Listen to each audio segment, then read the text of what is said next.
Hello friends, आज हम लोग मराठी सुलभ भारती इयत्ता 8वीं का लेसन नंबर 12 शब्दकोश स्थूल वाचन इसका एक्सप्लेनेशन स्टडी करेंगे। शब्दकोश यानी डिक्शनरी और स्थूल वाचन यानी रैपिड रीडिंग, यानी इस लेसन के जो क्वेश्चन आंसर्स एग्जाम में आएंगे उसका पैसेज दिया नहीं होगा, तो हमको ये याद करने पड़ेंगे। तो इस लेसन में क्या है, या वर्षी आपण शब्दकोशाची ओळख करून घेणार आहोत। इस साल हम शब्दकोश की डिक्शनरी की ओळख करके लेंगे, यानी इंट्रोडक्शन, उसको पहचानेंगे। नवीन शब्दांचे अर्थ आपण शब्दकोशात पाहू शकतो। नए नए वर्ड्स के जो मीनिंग है वो हम डिक्शनरी में देख सकते हैं। हे शब्द शब्दकोशातून कसे शोधता येतात त्याचे मार्गदर्शन या पाठातून मिळते। तो ये वर्ड्स डिक्शनरी में से कैसे ढूंढना चाहिए, उसका तरीका क्या है, इसके बारे में मार्गदर्शन गाइडेंस इस लेसन में दिया है, यानी डिक्शनरी कैसे यूज करते हैं। नवीन शब्दांचे अर्थ तुम्ही शब्दकोशात पाहायला शिकावेत। तो इसका मकसद क्या है, नए वर्ड्स के मीनिंग आप डिक्शनरी में ढूंढना सीख जाओ, त्याची सवय तुम्हाला लागावी, आपको उसकी हैबिट पड़ जाए, सवय हैबिट। व शब्दांच्या अर्थाची मजा घेता यावी और नए नए वर्ड्स के मीनिंग मालूम करने की मजा आपको मिले। या दृष्टिने या पाठाचा अभ्यास महत्वपूर्ण है। इस नज़रिए से इस लेसन को पढ़ना बहुत इम्पॉर्टेंट है। अब ये लेसन शुरू हो रहा है। दो लड़कियों की फोटो दिया है। शाळेच्या मधल्या सुट्टीमध्ये नेहा व सायली या दोन मैत्रिणींमधील हा संवाद। तो स्कूल की मधली सुट्टी यानी रिसेस में नेहा और सायली ये दो मैत्रिणी सहेलियों का संवाद, कॉन्वर्सेशन, इससे ये लेसन शुरू हो रहा है। तो पहले नेहा, सायली स्वातंत्र्य दिन, प्रजासत्ताक दिन या शब्दांमधील दिन शब्दाचा अर्थ दिवस असा आहे, हो ना ग? तो नेहा पूछ रही है, सायली स्वातंत्र्य दिन और प्रजासत्ताक दिन यानी इंडिपेंडेंस डे और रिपब्लिक डे, इसके अंदर दिन जो वर्ड आया है इसका मीनिंग तो दिवस यानी डे यही होता है ना? तो सायली कहती है, हो असाच आहे का ग? हाँ, यही उसका मीनिंग होता है, क्यों पूछ रही हो तुम? नेहा, अगं मागच्या धड्यात हा शब्द आला होता तेव्हा बाईंनी या शब्दाचा अर्थ सांगितला होता गरीब। अरे पिछले लेसन में जब ये वर्ड आया था तब टीचर ने इसका मीनिंग बताया था गरीब। सायली, दोन्ही शब्द नीट बघितलेस का तू? दोनों वर्ड को तूने अच्छे से देखा है, कसे लिहिले आहेत ते, वो कैसा लिखा हुआ है? आपण आता पुस्तकातच बघूया शब्द कसा लिहिलाय ते। चलो हम किताब में ही देख लेते हैं वो वर्ड कैसा लिखा हुआ है। सायली, हाँ हाँ बघ मागचा धडा आणि हाँ बघ दीन, ये देखो पिछला लेसन और ये देखो उसमें ये वर्ड दीन। नेहा, अरे हो, तरी दोन्ही शब्द लिहिण्यात फरक आहे। अरे हाँ, इन दोनों शब्द के लिखने में तो फरक है। सायली, बरोबर, दीन शब्दात दी दीर्घ आहे, दीन म्हणजे गरीब। दीन जो शब्द है इसमें जो दी है वो दीर्घ है, दीर्घ यानी दूसरी वेलांटी है, तो इस दूसरी वेलांटी वाले दीन का मतलब होता है गरीब। और दिन शब्दात दी ह्रस्व आहे, दिन म्हणजे दिवस, और जो दूसरा प्रजासत्ताक दिन के साथ जो दिन आया था उसमें दी ह्रस्व है यानी पहली वेलांटी है, तो दिन म्हणजे दिवस, पहली वेलांटी वाला दिन यानी दिवस, डे। नेहा, शब्दांची किती गंमत आहे ना? अरे इन वर्ड्स की भी कितनी फन है, अक्षरांत वर साम्य आहे, इन अल्फाबेट्स में ऊपर ऊपर तो बहुत सिमिलैरिटी है, पण लेखनातल्या फरकामुळे अर्थात केवढा फरक, लेकिन लिखने के फरक की वजह से इनके मीनिंग में कितना फरक हो जाता है। सायली, आपण दोघीजणी असे नवीन शब्द आणि त्याचे विविध अर्थ रोज समजून घेऊया। तो हम दोनों मिलके ऐसे नए नए वर्ड्स और उनके अलग अलग मीनिंग रोज समझ के लेंगे। नेहा, अगं पण कसे, आपल्याला सारखे आपल्या बाईकडे जावे लागेल अर्थ विचारायला। तो नेहा कहती है, अरे लेकिन कैसे, हमको बार बार अपनी टीचर के पास जाना पड़ेगा इनका मीनिंग पूछने के लिए। सायली, अगं नाही, मला माहीत आहे त्यांची गंमत। अरे नहीं, मुझे मालूम है इनकी फन। शब्दांचे अर्थ आपले आपण कसे शोधायचे ते मी तुला दाखवते। वर्ड्स के मीनिंग हम खुद अपने आप कैसे ढूंढ सकते हैं ये मैं तुझको बताती हूँ। सायली आणि नेहा यांच्याप्रमाणेच शब्दांचे अर्थ शोधण्याचा आनंद तुम्हीही घ्यायला हवा आहे. तो सायली और नेहा इन दोनों के तरह ही वर्ड्स के मीनिंग को ढूंढने की जो खुशी है वो आपको भी मिलनी चाहिए. त्यासाठी तुम्ही या पाठातून शब्दकोश म्हणजे काय, तो इसलिए तुम इस लेसन में शब्दकोश म्हणजे काय, डिक्शनरी का मतलब क्या होता है, त्याची रचना वो कैसे बनाई गई, तो कसा पाहावा, उसको कैसे ढूंढना चाहिए, कैसे देखना चाहिए, याबाबत माहित करून घेणार आहात. इस बारे में हम बहुत कुछ जानकारी हासिल करने वाले हैं. शब्दकोश म्हणजे काय, त्याची उद्दिष्टे, तो कसा पाहावा हे आपण समजून घ्यावं. तो शब्दकोश का मतलब क्या होता है, त्याची उद्दिष्टे, उसका ऑब्जेक्टिव्स क्या है, मकसद क्या है, तो कसा पाहावा, उसको कैसा देखना चाहिए, हे आपण समजून घेऊया. ये हम अब समझ के लेते हैं. मुलांनो, ज्या एका अक्षराने किंवा अक्षर समूहाने एखादी वस्तू, विचार, कल्पना, भाव, गुण किंवा क्रिया इत्याद्यांचा अर्थ व्यक्त केला जातो, त्या अक्षरास किंवा अक्षर समूहास शब्द असे म्हणतात. तो अब यहाँ शब्द यानी वर्ड का डेफिनेशन दिया है. क्या डेफिनेशन दिया है, जिस भी अल्फ़ाबेट से या अल्फ़ाबेट के ग्रुप से किसी भी वस्तु या चीज़, विचार यानी कोई थॉट, कल्पना कोई आइडिया, भाव कोई फीलिंग, गुण कोई क्वालिटी या फिर कोई क्रिया कोई एक्शन, इनका अर्थ व्यक्त होता है, तो ऐसे अक्षर को या अक्षर के समूह को शब्द कहते हैं. कोश म्हणजे संग्रह, तर शब्दकोश म्हणजे शब्द संग्रह होय. और कोश का मतलब होता है संग्रह, कलेक्शन. तो शब्दकोश का मतलब क्या हुआ, शब्द संग्रह यानी शब्दों का कलेक्शन, कलेक्शन ऑफ वर्ड्स. हा झाला शब्दकोश शब्दाचा वाच्यार्थ. ये तो हो गया शब्दकोश इस वर्ड का रीड किया हुआ मीनिंग. पण विकसित भाषांत शब्द संग्रह आणि शब्दकोश यांच्या स्वरूपात थोड़ा फर्क असतो. लेकिन जो डेवलप्ड भाषा होती है, एडवांस भाषा होती है, उसके अंदर शब्दकोश और शब्द संग्रह इन दोनों वर्ग में थोड़ा सा फरक होता है. एखादा भाषेच्या विशिष्ट क्षेत्रातील मर्यादित शब्दांच्या संग्रहाला शब्द संग्रह, ग्लॉसरी असे म्हणतात.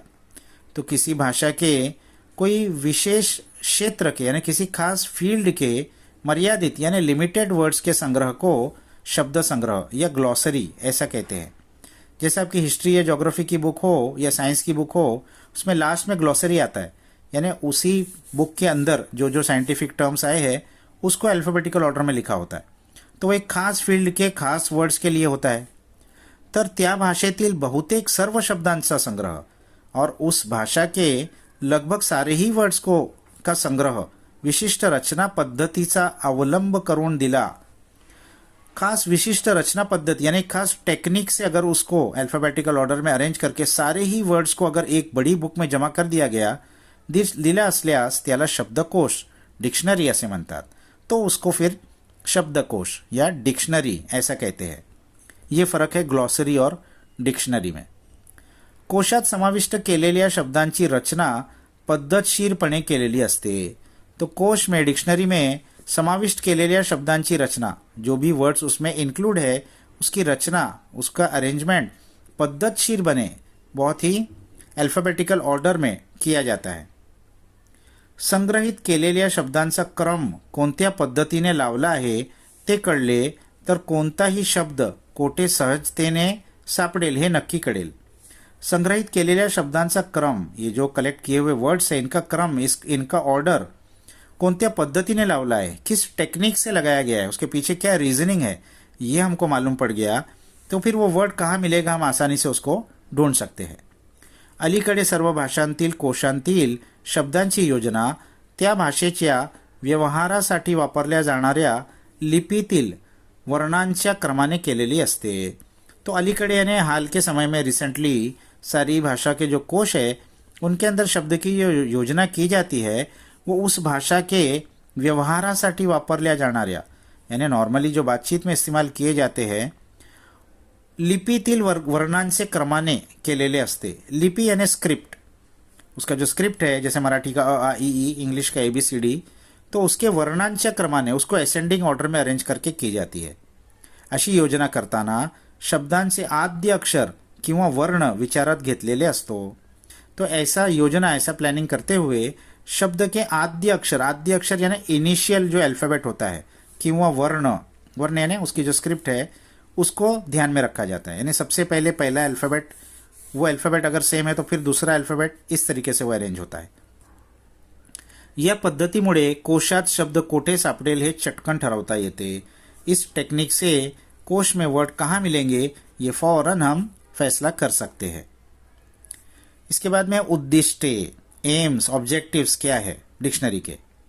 तो पहला एम, पहला ऑब्जेक्टिव, प्रत्येक शब्दाला विशिष्ट अर्थ असतो हे कळणे।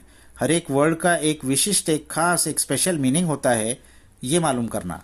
दूसरा, शब्दाचा योग्य अर्थ माहित करून घेण्याची सवय लागणे।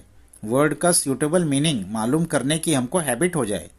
तीसरा, शब्दाच्या अर्थाच्या छटा समझने, उस शब्द के अर्थ की अलग अलग जो छटा होती है, फॉर्म्स होते हैं, उसको समझना। चौथा, शब्दकोश ही संकल्पना समझने, शब्दकोश ये कंसेप्ट क्या है इसको समझना। पांचवा, शब्दकोशाची गरज व महत्व लक्षात येणे, शब्दकोश की क्या गरज है, क्या नीड है और उसका महत्व, उसका इंपॉर्टेंस हमारे ध्यान में आ जाए। और छठा, शब्दकोश हाताळता येणे, शब्दकोश को हैंडल करने आ जाए, उसको यूज करने आ जाए। इसके बाद है काय असते शब्दकोशात, शब्दकोश में क्या होता है। तो पहला, शब्दांचा संग्रह, वर्ड्स का कलेक्शन होता है। दूसरा, शब्दांचे प्रमाण उच्चार, उस वर्ड को कैसा प्रोनाउंस किया जाता है यह भी बताया जाता है। तीसरा, व्युत्पत्ति, व्युत्पत्ति यानी एटिमोलॉजी, यानी study of history of words, यानी वो वर्ड की क्या हिस्ट्री है, क्या ओरिजिन है, वर्ड कहाँ से आया, उसकी पूरी हिस्ट्री बताता है। चौथा, समानार्थी प्रतिशब्द यानी सिनोनिम्स, सेम मीनिंग के दूसरे वर्ड। पांचवा, संदर्भानुसार बदलनारे शब्दांचे अर्थ, कॉन्टेक्स्ट के हिसाब से बदलने वाले वर्ड्स के मीनिंग। एक ही वर्ड होता है, किसी कॉन्टेक्स्ट में उसका कुछ मीनिंग होता है और दूसरे कॉन्टेक्स्ट में कुछ और मीनिंग होता है। होमोनिम्स, होमोग्राफ्स हम पढ़ चुके हैं। और छठा, अर्थाचे स्पष्टीकरण करणारे वर्णन किंवा चित्र, उसके जो मीनिंग है उसको और क्लैरिफाई करने के लिए, डिस्क्राइब करने के लिए कोई और डिस्क्रिप्शन या कोई पिक्चर, ये बच्चों की डिक्शनरी में होता है ज़्यादा करके। और सातवां, प्रसिद्ध लेखकांच्या ग्रंथातील संदर्भ, किसी प्रसिद्ध लेखक ने उस वर्ड को अपने किसी प्रसिद्ध नॉवेल या किताब में कैसे यूज किया है उसका रेफरेंस बताना। इसके बाद है शब्दकोश कसा पाहावा, शब्दकोश पाहण्याचा क्रम, शब्दकोश में वर्ड ढूंढने का क्या क्रम है, क्या ऑर्डर है। तो एखादा शब्द ठरव, सबसे पहले कोई वर्ड डिसाइड करो जो वर्ड हमको ढूंढना है। फिर आकार विल्हे क्रम समझून घे, आकार विल्हे अल्फाबेटिकल ऑर्डर समझ के लो, यानी वो वर्ड अगर सी है तो ए बी सी तीसरे नंबर पे आएगा, इस तरीके से। शब्दकोश भग, इसके बाद डिक्शनरी को देखो। अर्थ शोध, उसके अंदर उस वर्ड को ढूंढ के उसका मीनिंग ढूंढो। विविध अर्थ छटा लक्षात घे, अलग अलग उस वर्ड के क्या फॉर्म्स है उसको ध्यान में रखना। एक शब्दाचे विविध अर्थ समझून घे, एक ही वर्ड के अलग अलग मीनिंग होते हैं उसको भी समझ के लेना। शब्दकोशात एखादा शब्द शोधताना आकार विलय म्हणजे अ या अक्षरापासून लावलेला क्रम महत्वाचा असतो। शब्दकोश में किसी भी वर्ड का मीनिंग ढूंढते हुए आकार विलय यानी अल्फाबेटिकल ऑर्डर, अ आ ई, इस ऑर्डर में उस वर्ड को क्रम, उसका क्या ऑर्डर है ये बहुत इंपॉर्टेंट होता है। आपण वी भा नेमाडे यांच्या नव्या युगाचे गाणे या कवितेतील एका ओळीचे उदाहरण पाहूया। हम ऑथर वी भा नेमाडे, इनकी एक कविता है नव्या युगाचे गाणे, इसकी एक लाइन का एग्जाम्पल लेते हैं। क्या है वो लाइन?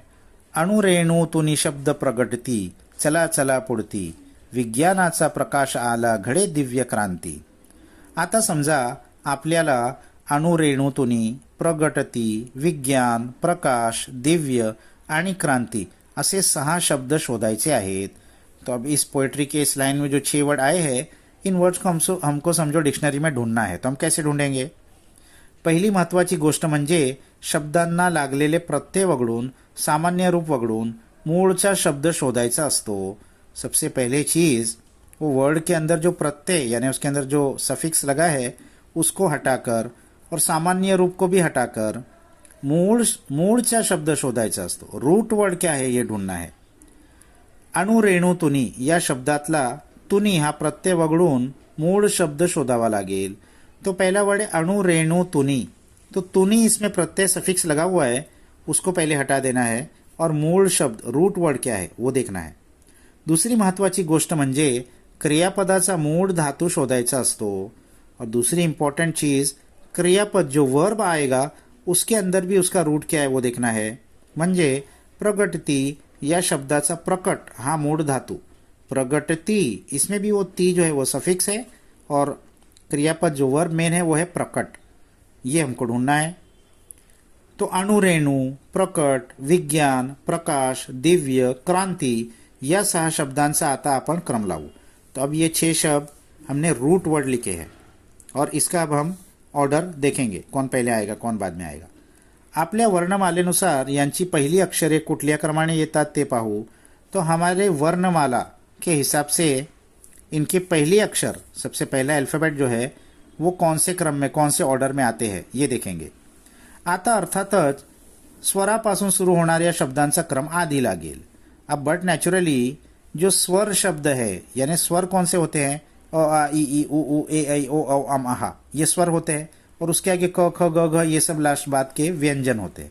तो पहला नंबर तो स्वर का आएगा. म्हणजे इथे अणुरेणू हा शब्द आधी येईल. तो यहाँ पर अणुरेणू में पहला अ है, तो स्वर भी और स्वर का भी वो पहला अक्षर है, तो वो नेचुरली पहला आएगा. त्याचा पहिला क्रमांक. यानंतर उरलेल्या 5 पैकी कुठलं अक्षर आधी येईल. अब इसके बाद जो 5 वर्ड बचे हैं इसमें कौन पहले आएगा. यात साहजिकच स्वरानंतर येणारे पहिले व्यंजन क. तो अब नेचुरली स्वर के बाद जो व्यंजन आएगा तो सबसे पहला व्यंजन है क. म्हणजे दुसऱ्या क्रमांकाला येईल क्रांती, तो दूसरे नंबर पे आएगा क्रांति. नंतर क्रम येईल दिव्य, उसके बाद में किसका आएगा नंबर, दिव्य का, क्योंकि दिव्य में द है और क के बाद फिर द आ रहा है इन सब में से. मग येतील प्रकट आणि प्रकाश हे शब्द. अब उसके बाद आएगा प्रकट और प्रकाश. सर्वांत शेवटी येईल विज्ञान और लास्ट में सबसे आएगा विज्ञान, क्योंकि वह इन सब में लास्ट में आ रहा है. आता प्रकट आणि प्रकाश यांत प्र नंतर कुठली अक्षरे येतात. अब प्रकट और प्रकाश में पहला अल्फ़ाबेट तो सेम है, दूसरा अल्फ़ाबेट देखना पड़ेगा. तो दूसरा भी अल्फ़ाबेट सेम ही है क, लेकिन प्रकट में क है और प्रकाश में का है. तर क आणि का आता तुम्हीच सांगा, क आणि का यापैकी कोणाचा क्रम आधी लागेल. अब आप ही बताओ, एक में क है एक में का है, तो पहला किसका नंबर लगेगा, अर्थात क चा. तो ऑब्वियसली क का पहले लगेगा, क्योंकि उसके 12 खड़ी में क पहले आता है, क का की ऐसा लगेगा. म्हणून प्रकट आधी येईल आणि प्रकाश नंतर. तो इसीलिए प्रकट पहले आएगा और प्रकाश बाद में आएगा. मग आता आपला क्रम तैयार झाला. तो अब हमारा ऑर्डर तैयार हो गया. अणुरेणू, क्रांति, दिव्य, प्रकट, प्रकाश, विज्ञान. आहे ना सोपे, है ना बहुत इजी.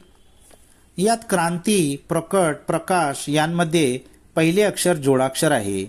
अब इसके अंदर क्रांति, प्रकट, प्रकाश, इसके अंदर पहला जो अल्फ़ाबेट है वो जोड़ाक्षर है. जोड़ाक्षर यानी 2 वर्ड मिलके बना है. जैसे क्र है वो क और र मिलके बना है, प्र है वो प और र मिलके बना है. ते कसे शोधायचे, इनको कैसा ढूंढना. तर अ पासून औ पर्यंत से शब्द संपले. तो सबसे पहले तो हम अ से औ स्वर को देखेंगे. वो अगर खत्म हो गए कि जोड़ाक्षरे सुरू होतात, तो उसके बाद फिर जोड़ाक्षर शुरू होते. म्हणजे क पासून क पर्यंतचे शब्द संपले की जोड़ाक्षरे सुरू होतील. तो अब ये क था, तो क में क से क तक सब खत्म हो जाएगा, तो उसके बाद फिर जोड़ाक्षर का नंबर आएगा. त्यात क प्लस र क्र शोधायचा, मग क्रा शोधायचा. तो उसके अंदर भी फिर क्र पहले आएगा और क्र की 12 खड़ी, फिर क्रा उसके बाद क्री 12 खड़ी उसकी ऐसे जाएगी. त्यावर अनुस्वार असलेले शब्द शोधायचे. अगर इसमें से किसी शब्द में अनुस्वार है यानी ऊपर डॉट है, न की आवाज है, वो फिर ढूंढना है. तेव्हा आपल्याला क्रांति सापडेल. तो फिर हमको डिक्शनरी में वो क्रांति मिल जाएगी. आता तुम्ही स्वतः शब्दकोशात शब्द पाहायचा सराव करा. तो अब इस टेक्निक से आप खुद शब्दकोश में शब्द ढूंढने की प्रैक्टिस कीजिए. टीप, क्ष, ज्ञ यांचा क्रम आकार विल्हे लावताना ळ या शेवटच्या व्यंजनानंतर येतो. तो टिप एक नोट एक उन्होंने दिया है नीचे कि क्ष और ज्ञ इसका जो क्रम है, इसका जो ऑर्डर है, ये आकार विल्हे लावताना अल्फाबेटिकल ऑर्डर लगाते हुए ड़ ये शब्द के बाद में आता है. फिर लास्ट में वो देते हैं, शब्दकोश पाळण्याची हाताळण्याची सवय लागली. अगर डिक्शनरी को देखने की और हैंडल करने की हमको हैबिट हो गई की शब्दाचे अर्थ व मोल तुम्हाला कळेल तो शब्द का मीनिंग और मोल उसकी व्हॅल्यू आपको समझ में आएगी. योग्य जागी योग्य अर्थाचा शब्द तुम्ही वापरू शकाल. सही जगह पर सही मीनिंग का शब्द आप यूज कर सकोगे. आपकी वोकॅब्युलरी बढ़ जाएगी. समर्पक शब्द मांडणीच्या प्रवासात शब्दकोश हे अत्यंत महत्वाचे साधन आहे. समर्पक यानी अप्रोप्रिएट. शब्द मांडनी यानी वर्ड को यूज करने का जो सफर है उसके अंदर शब्दकोश डिक्शनरी ये बहुत ही इम्पॉर्टेंट टूल है. या साधनाचे महत्त्व जाना. इस टूल का इम्पॉर्टन्स आप समझिए. तुम्ही आता उच्च प्राथमिक गटात आहात. अब आप हायर सेकंडरी ग्रेड में हो. भाषिक समृद्धीच्या वाटचालीत शब्दकोशाचे महत्त्व जाणावे. तो भाषा की समृद्धि यानी प्रॉस्पेरिटी तरक्की में वाटचाल में इस रास्ते में सफर में शब्दकोश का क्या इम्पॉर्टन्स है ये आपको जानना चाहिए. यासाठी या पाठाचा अभ्यास करने योग्य ठरेल. तो इसलिए इस लेसन को पढ़ना आपके लिए बहुत